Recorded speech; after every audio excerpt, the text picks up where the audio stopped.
전 세계 미디어 믹스 가운데 총 매출 1위, 썸문을 기점으로 꾸준히 떨어지는 게임의 열악한 퀄리티에도 불구하고 언제나 동시기 발매된 게임 중에서 최고의 판매량을 자랑해왔으며 최근엔 패럴드 고수한 걸로 핫한 닌텐도의 간판 IP 포켓몬스터에서 신작 게임이 나옵니다. 포켓몬 카드 게임 포켓. 이야 포켓이 뭐하는 게임인지 함께 한번 살펴보시죠. 포켓은 완전히 새로운 게임은 아니고 원래 있던 포켓몬 게임에 증강현실을 도입해서 최대한 라이트하게 바꿔놓은 포켓몬고처럼 포켓몬 카드 게임, 줄여서 포카를 라이트하게 모바일 최적화시켜서 새로 내놓은 게임입니다. 그렇다면 먼저 포카가 뭔지부터 알아봐야겠죠.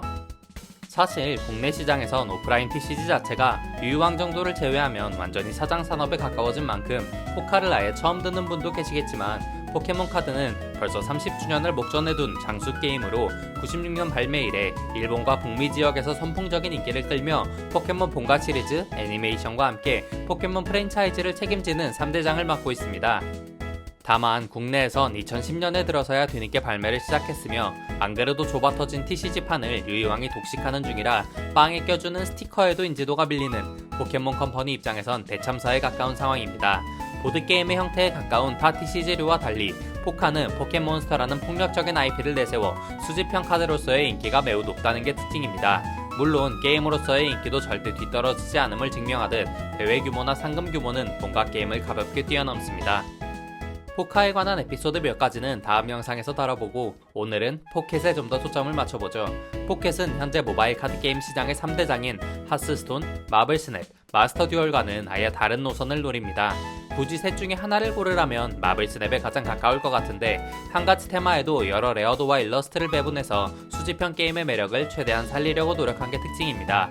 이를 증명하듯 배틀의 룰은 최대한 간소화시키고 매일 무료로 깔 수 있는 카드팩과 유저 간 교환 시스템, 다른 사람에게 자랑할 수 있는 컬렉션 페이지 등 수집 요소로서의 매력을 최대한 어필하는 중이죠. 솔직히 이게 잘 될진 약간 회의적이긴 합니다. 앞서 말한 세 가지 카드 게임 모두 재밌게 즐기고 오프라인 TCG도 간간히 즐기는 입장에서 수집 욕구 하나만 생각하면 무슨 NFT도 아니고 온라인에서 수집하는 게 매력이 한참 떨어지잖아요. 거기에 더해 이 교환 시스템이 또 문제가 되는 게 진짜 딥하게 이 게임을 즐기는 사람들 덕분에 인기 많은 카드 값은 웬만한 모바일 게임 수준이 아닐 텐데 그럼 라이트 유저들은 카드를 모으기보단 판매하려는 유저가 더 많이 생길 테니까 모 게임 마냥 쌀먹의 대명사 같은 게임이 되진 않을까 하는 생각이 계속 들고 있습니다. 게임을 플레이해야 카드팩을 주는 게 아니라 단순히 접속만 하면 12시간마다 카드팩을 주는 거라 게임을 아예 안하고 계정만 수십 개씩 양산해서 카드 공장을 돌리는 것도 가능하거든요. 그렇게 일정 레어도 이상 카드가 너무 양산되면 카드값 자체가 폭락하면서 오히려 수집형 게임으로서의 매력은 반감되거나 극단적으로는 DM 자체가 성립을 안 할 수도 있으니 차라리 과거에 유행했던 일본의 나메코 시리즈처럼 교환 시스템 없이 순수하게 본인이 직접 까는 카드팩으로만 카드를 나오게 한다거나 일정 레어도 이하만 교환이 가능하게 하는 게 훨씬 장기적인 운영에 좋지 않았을까 합니다.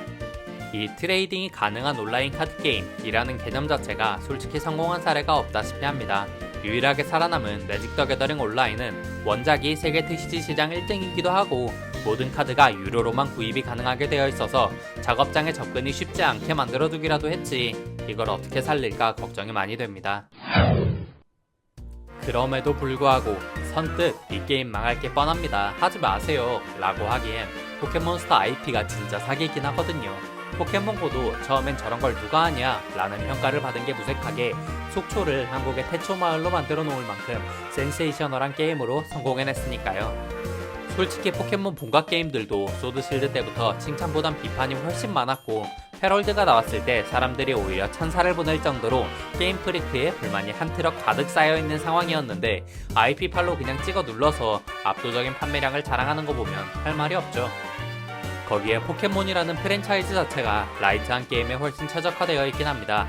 30년이 다 되어가는 늘다리 IP라서 게임에 익숙치 않은 중장년층에게도 추억을 위시로 해서 어필할 수 있는데 피카츄보다 20살쯤 어린 애들한테도 인기가 많다?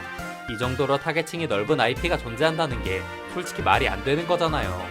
본각 포켓몬스터가 수많은 타입별 상성이나 똑같은 포켓몬끼리도 어떤 특성의 어떤 기술이냐에 따라 아예 쓰임새가 달라지는 등 풍부한 전략적 요소를 통해서 프로게이머까지 존재하는 코어한 게임성과 깡패 같은 IP를 활용한 대중성을 둘 다 챙기는 게임인 것처럼 포켓 역시 TCG라는 장르 자체가 잘 짜여진 전략과 수십 가지 경우의 수를 가르는 게임인 만큼 게임성을 최대한 살려내면서 동시에 대중성까지 챙길 수 있게 된다면 솔직히 망하기 쉽지 않긴 하겠죠.